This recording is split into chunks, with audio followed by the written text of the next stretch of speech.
watch this one. Stock market opens in 30 minutes. Watch your 401k. Trading set to resume for the first time since we took a nosedive on Tuesday. As we say good morning, I'm Bill Hemmer, live back in New York City. How you doing, Sandra? Good morning. Nice to be back together, Bill. Good morning, everyone. I'm Sandra Smith. The Dow on track to drop back in the red for the year after falling nearly 800 points on Tuesday before closing for a national day of mourning yesterday for the funeral of President George H.W. Bush. Uncertainty over the U.S. trade truce with China worrying investors. Doug McElway picks it up from there, live from the White House and the North Lawn. What's the president saying about this, Doug? Good morning.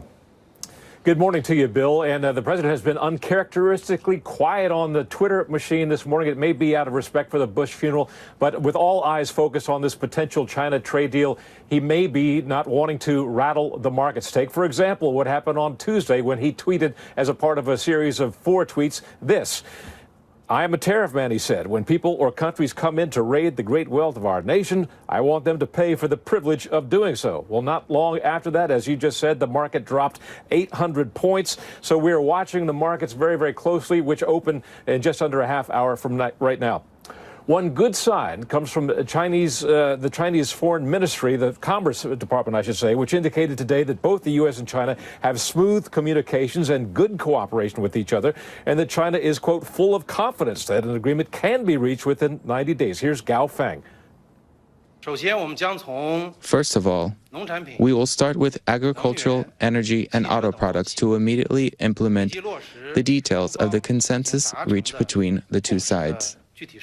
Then, in the next 90 days, we will refer to a clear timetable and roadmap and conduct negotiation on the issues of intellectual property rights protection, technology cooperation, market access, and trade balance, which are issues with mutual interests and demands.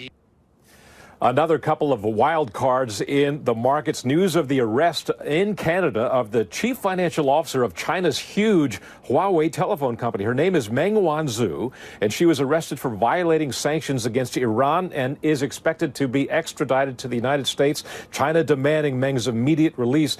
The other wild card is the falling price of oil and OPEC's inability to come to a decision to cut oil production. We are not ready to cut our production, but Iran supports any decision made by OPEC members for managing the market. But Iran, during the period of imposed sanction, is not fair to reduce anything more. Some analysts have been predicting a cut of at least 1 million barrels a day. The president tweeting just 24 hours ago that he hopes OPEC holds on to oil production as it now is, that they don't cut production. He says the last thing the world wants to see is a rise in oil prices. Bill, back to you. Thank you, Doug. Good stuff there. Doug McElway from the White House. A lot to talk about you on this today. I mean, that arrest overnight in Canada is extraordinary measure. Yeah. I mean, accusing the Chinese government, or this company anyway, of doing deals with Iran under the table, which tells you the Trump team in Argentina said, we mean business. There's a lot of uncertainty out there, and that is what is sparking fears in the marketplace. And those were not allowed to play out yesterday because the stock market was closed, of course, to honor the late President George H.W. Bush. There was a national day of mourning, so the New York Stock Exchange was closed. Markets will reopen a short time from now, and a lot of selling is expected. Right now, Dow futures are off 430 points. That would indicate almost a 400-point drop on the Dow when it opens a few minutes from now. For the year, the Dow's only up 300 points, 307 points as of Tuesday's close. So a 400-point drop on the open would put us into negative territory for the year. That's no bueno, as we like to say. From Beijing, they're talking about this 90-day period, this trade truce that they negotiated in Argentina. The Chinese government says they are, quote, full of confidence. They get a trade pact possible within the next 90 days, and they'll start with the talk about farm goods, energy, and cars. Remember, the president said they're going to be buying a lot more farm goods lately, especially from these Midwestern states that have been hit by the tariffs. So the Chinese government is saying they can make this deadline. Whether or not that happens, that's what's playing out in the markets right now. Another big market-moving event will happen tomorrow, and we'll get the big unemployment report for November. The unemployment rate is expected to hold steady at 3.7%. 200,000 jobs are expected to be added, but that is below the average that we've seen recently. So all of this is sort of playing out in the markets right now. We'll see where things open 25 minutes from now. We shall. In the meantime, another alert right here. Fox News alert on this. General Motors CEO Mary Barra going to Capitol Hill to meet with lawmakers who want to prevent the automaker from closing assembly plants and laying off thousands of workers. Barra is saying it's simply a matter of keeping up with a changing industry. We're trying to make sure that General Motors is strong and that we're in a leadership position in the technologies like electrification, like autonomous vehicles, like connectivity, because that's what customers want. That's where the industry is going. And a strong General Motors is the best way for me to provide and maintain the 90,000 plus jobs that we have across the United States.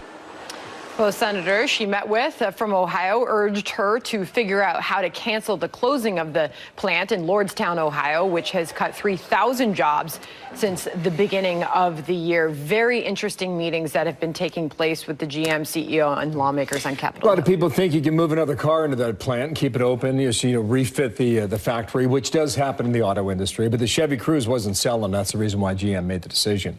Then you could argue whether or not you should have taken the taxpayer bailout from going back 10 years. So this is going back and forth. And that was a big question to those lawmakers, not only the recipient of billions of dollars to stay in business, but obviously the tax benefit that they did receive. Charles Payne will be coming up, and he's really been talking about General Motors, just the fact that they were not keeping up with the changing industry, which you just heard as well.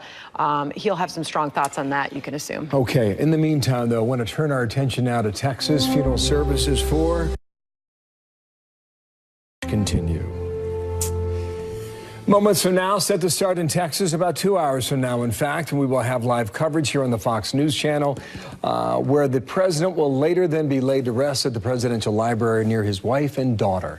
The nation, what an extraordinary day it was yesterday, saying goodbye to our 41st president during this emotional service at the Washington National Cathedral. George Herbert Walker Bush, who survived that fiery fall into the waters of the Pacific 3/4 of a century ago, made our lives and the lives of nations freer, better, warmer, and nobler. When George Bush was president of the United States of America, every single head of government in the world knew that they were dealing with a gentleman, a genuine leader, one who was distinguished, resolute, and brave. He was a man of such great humility. Those who travel the high road of humility in Washington, D.C. are not bothered by heavy traffic. A great and noble man, the best father a son or daughter could have. And in our grief, let us smile knowing that Dad is hugging Robin and holding Mom's hand again. Some of the best lines still ringing through our ears again today. Casey Stiegel picks up our coverage in Houston. How you doing, Casey? Thousands have turned out already in Texas, have they not? Yeah, Bill, good morning. Good to see you. I know that was special for you to see this moment in history yesterday, and it's still powerful to see the former president choking up there as he eulogized his father. You know, after he arrived back home in his beloved Texas last night, the 41st president of the United States then lied in repose at the church where he and Barbara Bush and the First Family worshiped for decades, the St. Martin's Episcopal Church. That lasted until 6 o'clock this morning. Needless to say, the crowds, well, they were enormous. In fact, the president's office says that through the overnight hours into this morning, some 12,000 people turned out to file by to pay their respects. It is such a large operation here in Houston that shuttle buses are bringing folks in from a nearby church, essentially a spillover location. At times, the wait was 2 hours just to get on a bus in the cold, but worth it, say the people we talked to. I want to say goodbye and pay respect to him and to his family, and I just think it's a remarkable thing that I'm able to do that, and I just want to be honorable, an honorable American today. The president's invite-only funeral scheduled for 11 o'clock local time, noon Eastern, action-packed. There are a whole lot of speakers, the Oak Ridge Boys performing, a favorite of Mr. Bush's, so it's going to be both fun and also a bit sad as well. And what do we know about Bill. the burial that will follow, Casey? So the funeral, once that concludes, then the former president will take one last trip, and that will be by rail. The Bush family will board a train in Spring, Texas. That's a suburb of Houston, and they will take that all the way up to College Station, where Mr. Bush will be laid to rest in a private ceremony at his presidential library and museum. That special locomotive with patriotic paint scheme will have a plexiglass window on each side, so passerbys are able to see the casket, and we expect that people will be lining the train route and trying to get one final glimpse of a piece of history. Bill. Thank you, Casey. We are eager to see day 2 there in Houston, and Casey, thank you for that. There are going to be some really awesome moments again today. I had so many yesterday, too. Yeah. I just, you know, the amount of American history that we watched yesterday, Sandra, was just remarkable. So there's the Episcopalian Church down there in Houston. I guess the two things that stick out of my mind, just reflecting on yesterday, that what we can expect today is the train ride that Casey just referred to, and then this 21 jet flyover, which should be just awesome. I don't know if the military in public has ever done that before. Missing man formation, 21 Navy jets down there in southeastern Texas. That has been so moving and so impressive throughout this whole process is the military coordination. And you think about the years of planning and rehearsing that went into making every minute of this so special and so perfect. Yeah. They did it well, and they did it right. And you're going to hear from James Baker and George P. Bush, the grandson of George Herbert Walker Bush, deliver their final words today. So we're waiting for that next hour, and we're going to have a lot more on that coming up, right? Indeed. Meanwhile, we have much more on the funeral for President George H.W. Bush coming up, including a rare scene in the nation's capital. 5 presidents standing together in a show of unity. So will that last, or will it fade away in coming weeks? Our colleague Charles Krauthammer firmly believed in civil debate. Now, his son, Daniel, working to continue to spread that message. He will join us coming up. He's got a great message, too. Also, former FBI Director James Comey testifying to the House Judiciary Committee behind closed doors tomorrow. What do committee member Andy Biggs want to know? We'll ask him when he joins us live to answer that question. Coming up. And former House Speaker Newt Gingrich blasting Robert Mueller, saying his only goal is to bring down President Trump. You have the former head of the FBI, Bob Mueller, actively trying to destroy the President of the United States. They hate him. They want to destroy him. It has nothing to do with the truth and nothing to do with the law.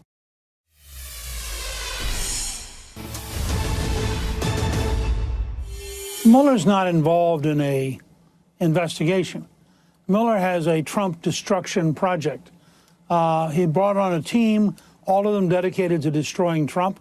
They've done everything they could to destroy Trump. Part of that technique is you throw the kitchen sink. There's Newt Gingrich for Sean Hannity, ripping into the special counsel last night.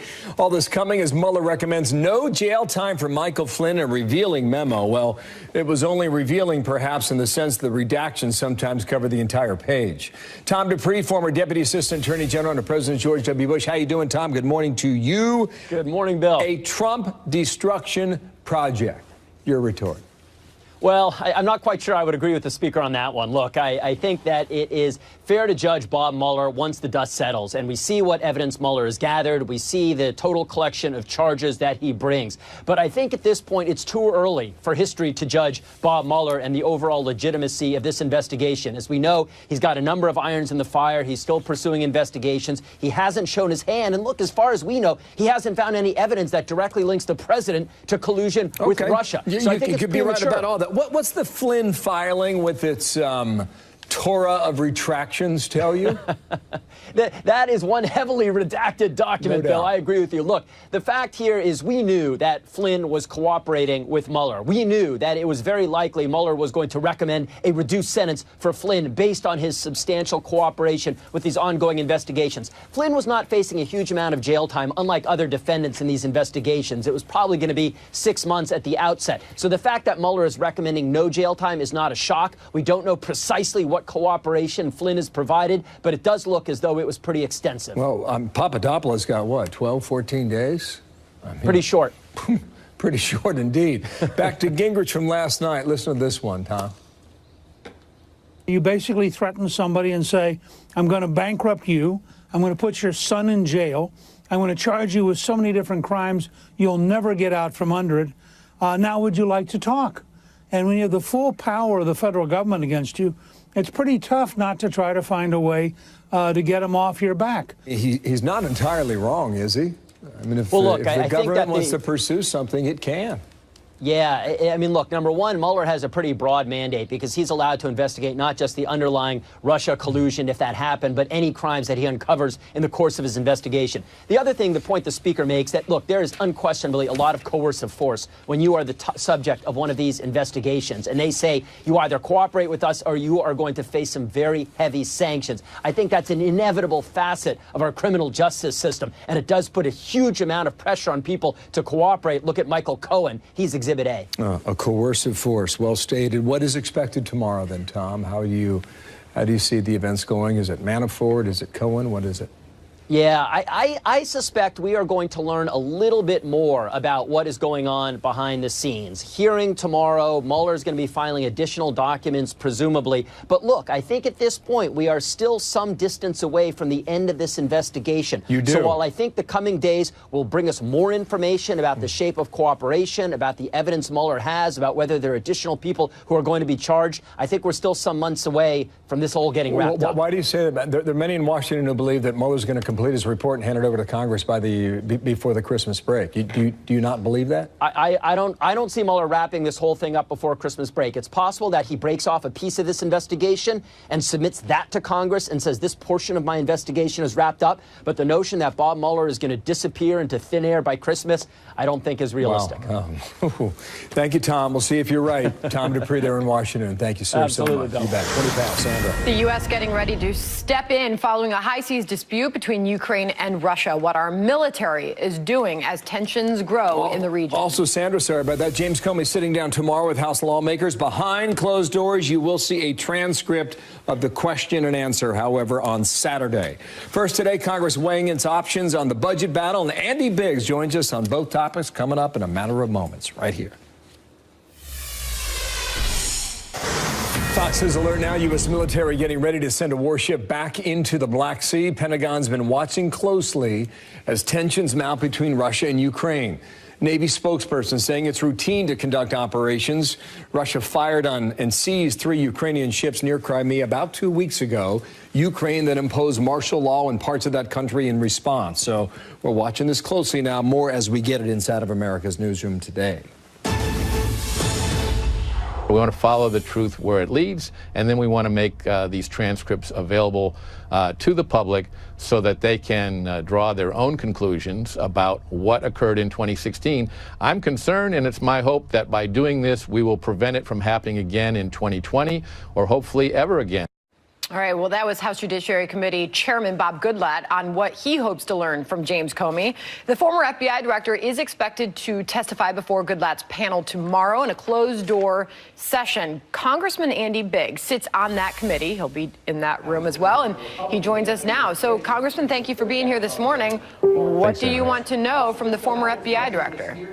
Well, Mr. Comey knows a whole lot, and things like why he kind of usurped Attorney General Loretta Lynch's authority when he wrote his exoneration letter, why he pre-wrote it before the investigation was complete. I mean, we're still dealing with that stuff that we haven't resolved. We need to know about the leaks that he issued and how he manipulated the appointment of a special counsel, inconsistent statements with his public statements and testimony that he gave to the Senate.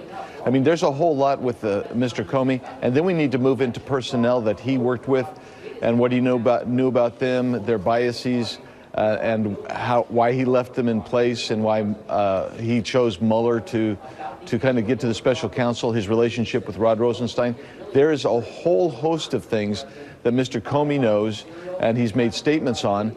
Some of them haven't been consistent, so we need to get to the bottom of that as well. Obviously, he tried hard not to have this happen. It is now happening. This will happen tomorrow morning. How long do you think this will go on? Well, the way this pattern goes is an hour for Republicans, an hour for Democrats, and it'll go, my guess is going to go most of the day, maybe even into the evening a little bit. So it's going to be a long deal. And we will see the transcript in its entirety on Saturday, all of the words that Comey uses to answer those questions? My understanding is they're going to do an expedited transcription, and that's going to be released within 24 hours of the hearing. So that would be on Saturday sometime. I know that is his expectation. Comey's, he tweeted this out: grateful for a fair hearing from judge. Hard to protect my rights without being in contempt, which I don't believe in. So we'll sit in the dark. But Republicans agree. I'm free to talk when done, and transcript released in 24 hours. This is the closest I can get to public testimony. What ultimately will we learn from this tomorrow? We're going to learn, I think, Mr. Comey's role in leaking information, and I think he's going to have some. There's some hypocrisy there, because he's accused people of leaking. I think we're going to learn a little bit about how he manipulated the system to get a special counsel using those leaks. We're going to learn a little bit more about the personnel that were involved here, and we're going to learn a whole lot, I think, about how he put his thumb, it looked like, on the Hillary Rodham Clinton investigation. All right, a couple more things I want to get to. The budget battle certainly heating up to fund the border wall or to not. How much Democrats are willing to put towards border security. They're at $1.6 billion. I don't even think that includes funding the wall. Where do you think that the two parties will come together ultimately in this battle?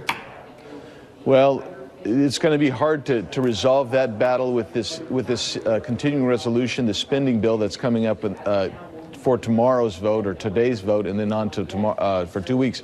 But I think the goal is to get $25 billion, because that's the full funding of the wall, and we won't see anything like that once January hits. I think the Democrats have indicated they're willing to go with the current levels of funding, which is below $2 billion. We'll see how it shakes out. But some people are talking about $5 billion, which is not going to cut it, in my opinion. And meanwhile, it has been 1 year now since the president recognized Jerusalem as Israel's capital. 1 year later, what has the impact of that been? Well, I've talked to folks in Israel to find out, and the move is there. The embassy is open and operational. It has been a tremendous, significant indication that this administration is committed to the alliance with Israel, and I think it has kind of a sanguine effect. It has the ability to kind of, I think, promote peace. We're hoping that maybe it'll bring Palestinians back to the negotiating table so we can work on a long-lasting peace negotiation there. But that I think it's been tremendously positive. All right, Congressman Andy Biggs, we got to a lot there. Thank you for coming on this morning. Thanks, Sandra. All right. About a minute away right now from the stock market. Going to open for business the day after it was shut down in honor of the former President George H.W. Bush. Will stocks recover from the big drop on Tuesday? Not looking like that at the moment, at least. Plus, new claims against Facebook and Mark Zuckerberg. Did he give advertisers special access to user data? It's a big question. We're going to have the details on that next. Fox News alert. The stock market has opened for trading just a few moments ago for the first time since Tuesday's nearly 800-point drop.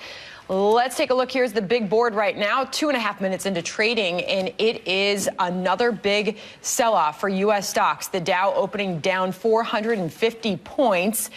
It is well below 25,000 now. Charles Payne is here, thank goodness, host of Making Money on the Fox Business Network. Charles, this puts the Dow and the S&P into negative territory for the year. After talking about all those records earlier on, those have all gone away today. Yeah, they are. And I think the more important thing, though, is what the market is suggesting, right, as we go into 2019. And there's a whole lot of confusion out there. Really, the interesting thing is what's moving markets most this week are all based on speculation, right, and guessing, and a lot of unknowns. It's not the knowns, it's the unknowns. And, of course, what was added to the equation was the revelation of the arrest of the CFO of Huawei, the largest telecommunications company in China, the second largest smartphone seller in the world, but also a company that is notorious for violating U.S. laws and sanctions. In this particular case, what they may have been selling to Iran. So what was interesting, though, Sandra, is the arrest actually took place on Sunday. It was only revealed late yesterday. So you got to wonder, because we were down huge, 800 points on Tuesday. Maybe someone knew about it then, and it made its way into the market before making headlines. But also, it's also interesting because we got positive comments out of the China Supreme Court yesterday from the trade minister. on this meeting. They actually corroborated a lot of things that President Trump said with respect to the 90-day extension, buying liquid natural gas, buying soybeans. We saw both of those markets go higher. So there's a lot of intrigue and a lot of unknowns and a lot of question marks. Charles, you've been really good about calming the fears of investors, as we've seen in recent weeks some pretty big sell-offs like this. And I was just telling you, CME Group is reporting that their exchange had to actually shut down for a brief moment when they opened for futures trading last night because there was such heavy selling, heavy volume, and a big sell-off. That spooks investors if it's that dramatic. What do you tell people today? Well, I got to tell you, yesterday I used a chart on my show of Tuesday's session, and you can see when the S&P 500 broke the 200-day moving average, literally, the sell programs went crazy. Sandra, there are a lot of mechanisms in these markets day to day that have nothing to do with fundamentals. It is clear. As soon as we cracked the 200-day moving average, the market went straight down like a rock. Sell program after sell program. It's these computers are driven to do one thing. And if something is triggering in them, that's what happens. So you get those kind of sell programs, and you get the sort of thing that you saw at the open with the CME. That's not a reflection necessarily on the economy. Now, as far as the economy is concerned, a mixed picture there. We had ADP out this morning, came in less than expected. Still 175,000 jobs or so, but we were thinking maybe 20,000 more. That's the private sector employment report. Right. We're going to get the big biggie one tomorrow morning. The irony, of course, is that I think Wall Street would like to see a number that's relatively benign, not too strong, to take the Federal Reserve out the picture. We thought they were out the picture as we came into the week. A big wig at the Fed spoke on Tuesday and brought them back into the picture. What about this trade truce with China? That seems to have been moving markets in recent days. Where does this go? Well, they're negotiating. And it's not like it's a game of Monopoly. So both sides go with no money and we start over. They've been talking. America sent a list of 142 demands. They've been negotiating for months now. This is not new. Lighthizer been at this before. He understands. We went through this with Japan. He understands how to put these kind of deals to paper. So look, you're calming markets down. I mean, look at this. Now they're down 373 points. What about General Motors? Mary Barra was meeting with lawmakers in Washington yesterday. What is being determined there? I know you've been a big advocate of this is a changing industry, and General Motors didn't keep up. This is an issue where you have a company that made huge mistakes, business mistakes. Now, some would argue their hands were tied behind their backs from taking that bailout. There were certain things that the government made them do, like put out a bunch of cars no one wanted to buy. Be that as it may, now she's in a political and economic pickle because, Sandra, if Mary Barra continues to shut down U.S. factories while keeping the Mexican factories open, are Americans going to buy their SUVs? Now, already we know they're losing market share in crossovers. They're losing market share in SUVs. They're even losing market share in cars. They don't have the products people want except for the new Cadillac that's hot. She's going to have to make a decision. She may have to lean on some of the experiences like a Lee Iacocca, for instance, maybe bring some work in from Mexico, and say, I'll take a small hit on the bottom line to make sure I have top line going. I want to finally end with this, because I know it's a question a lot of people at home wonder when they see market sell-offs like this. 401k, long-term investing. Do you make any changes in the wake of the recent selling? I say absolutely not. But the biggest thing is do not stop investing. Do not try to pick tops and bottoms. If you just let your 401k do that naturally. Keep putting the money in. All right, Charles Payne, always great to have you. Thanks a lot. Bill? 1,200 points in 2 days. That'll get your attention. Thank you, Charles. See you at 2 o'clock this afternoon. Facebook reportedly giving advertisers special treatment. That's the report. The British Parliament releasing secret documents showing the company considered charging developers for access to its users' data.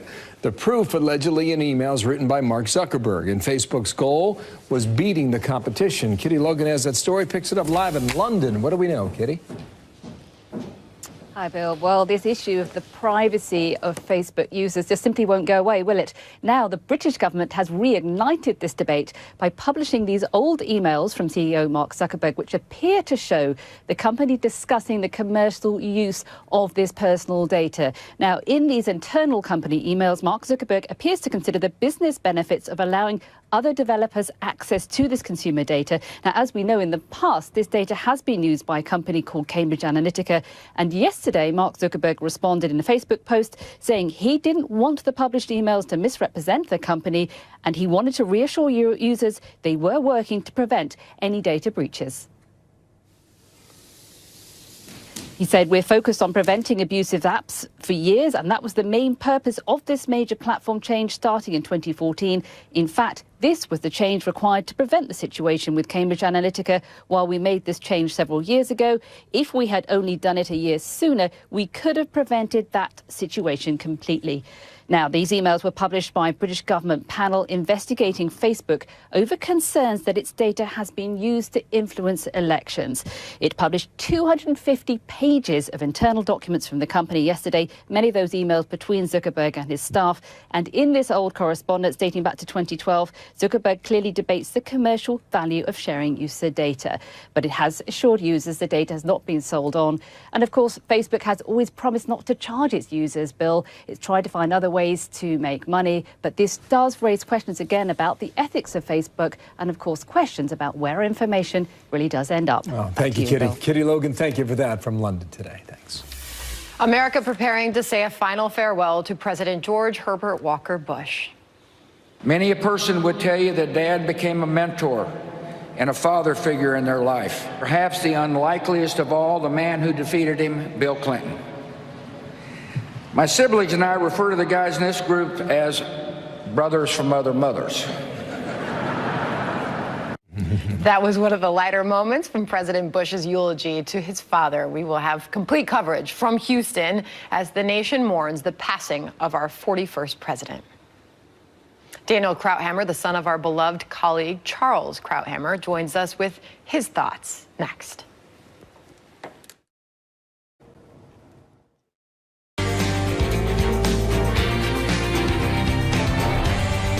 Hello, everyone. I'm Dana Perino in Washington, D.C., along with Sandra Smith, Juan Williams, Jesse Waters, and Greg Gutfeld. It's 5 o'clock. They're in New York City, and this is The Five.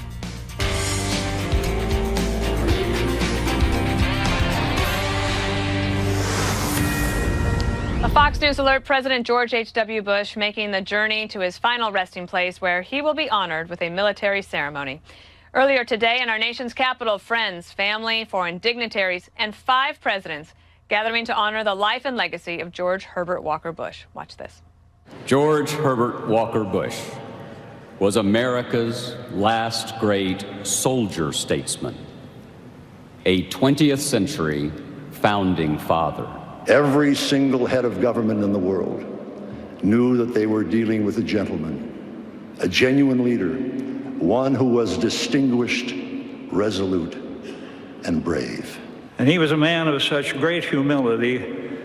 Those who travel the high road of humility in Washington, D.C. are not bothered by heavy traffic. Our 43rd president, George W. Bush's eulogy, filled with humor and, of course, many touching moments. I think those brushes with death made him cherish the gift of life, and he vowed to live every day to the fullest. He was born with just 2 settings, full throttle, then sleep. To us, he was close to perfect, but not totally perfect. His short game was lousy. He wasn't exactly Fred Astaire on the dance floor. The man couldn't stomach vegetables, especially broccoli.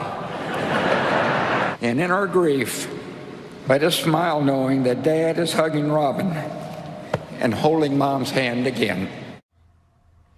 All right, that was Bush 43 doing the final eulogy there today, and I'm glad I could be on the show with my colleagues who have joined me from New York. Jesse, I thought I might go to you first and ask you to explain to me what a short game is. That's when your ball is kind of not on the green, but maybe off in the bunker or maybe 100 yards out, and then you chip it on. And I guess that wasn't the strength of 41, although he had so many other strengths. You know, I watched this today, the entire thing, and laughed and cried, and so many beautiful, touching moments and anecdotes. There was one line that really struck me, and I forget who said it, but he said, "Don't consider this the end of an era. Consider this the invitation to fill the void left by this great man.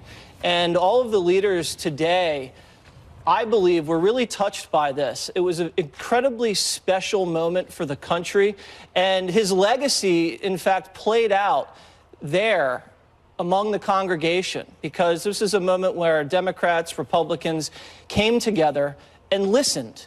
They put all their egos aside, and they reflected and honored a man who put the country above himself and put the country above party. And laughing and listening and reflecting on all those beautiful moments was almost a healing moment for the nation.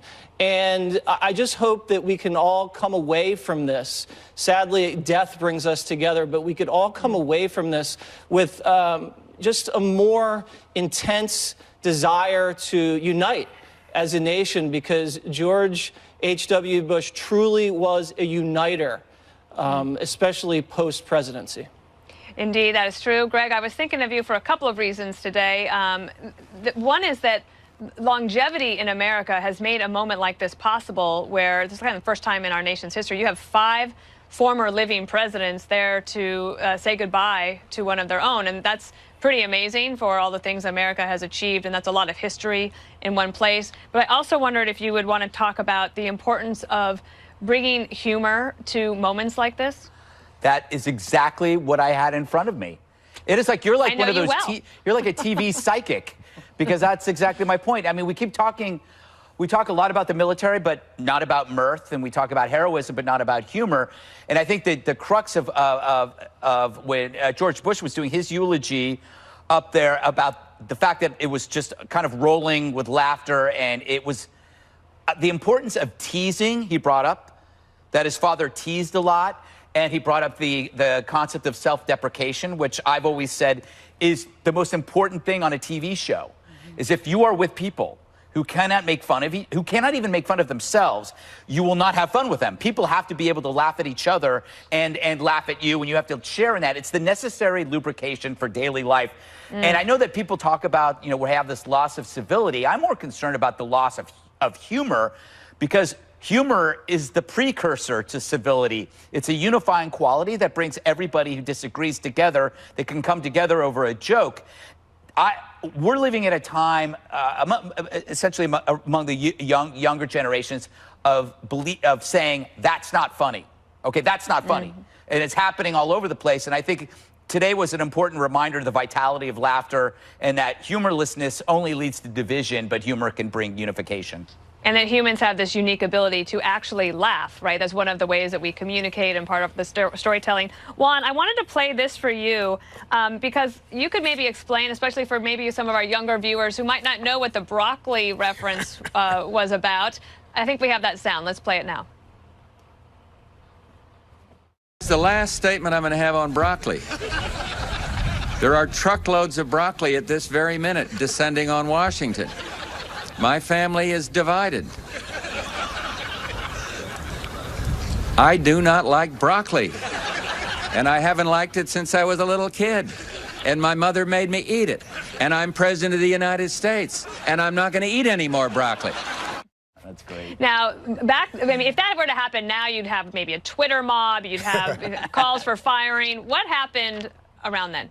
So what happened was he never liked broccoli, as he said, but then he banned it on Air Force One. But remember, he had never liked broccoli. It was kind of known that he didn't like broccoli, but when he banned it, it resulted in a story, and the story became a sensation. This is prior to, as you point out, Dana, social media. So everybody was talking about it. It's like kind of thing where everybody can relate. People who don't like to eat their vegetables, people who do think it's good. In fact, Barbara Bush said, not only are we having broccoli for dinner, we're having broccoli soup.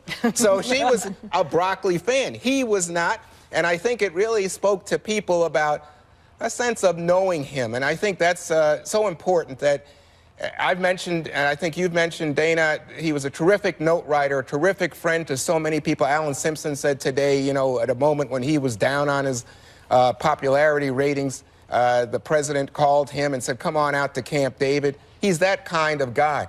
And to me, watching along with my colleagues here today, You know, what stood out was father and son. We saw two presidents, both father and son, celebrating a relationship, and certainly in the words of the son, but I think it was the father who made this possible, because I don't think George W. Bush, the president you served, was an easy child from all I can hear. Yeah, he admitted it in the speech also as well. And so when you see son talking about father and saying, and here I'm quoting, blessed to know him, blessed to have loved him, and accepting that even at this time of grave loss. Yeah. And then talking at the end, and what to me was the highlight of the whole day, saying, you know, I can see him holding my mom's hand, holding Robin, the lost daughter's hand. To me, this was so emotional, so powerful, and so full of love.